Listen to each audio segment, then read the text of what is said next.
It's about heritage, not hate.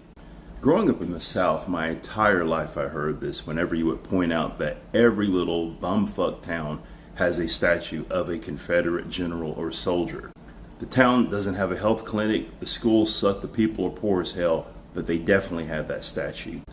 They weren't fighting for slavery, they were fighting for states' rights. Yeah, they're fighting for the right for states to be able to have slaves.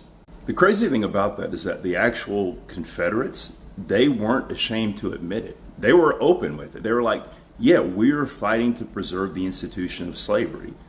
I mean, look at the Cornerstone speech by Alexander Stephens, the vice president. That was the premise of the Confederacy. It was white supremacy. And not only that, but they had a plan to expand slavery further.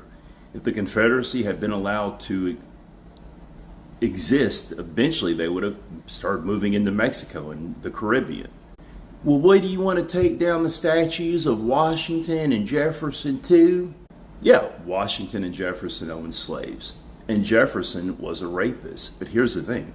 When we look at Washington, first president, general during the Revolution, when we look at Jefferson, writer of the Declaration of Independence, one of the first presidents, right? That's what they're known for. What is General Lee known for? What is Jefferson Davis known for? Fighting to keep slaves. Well, what do you want to do? You want to erase history? They're our heritage. That's our history. You cannot deny the fact that the Confederates had a huge impact on the history of the U.S. You can't. Are we trying to erase that? No. Here's another person who had a huge impact on the U.S. A huge impact, individual. Osama bin Laden.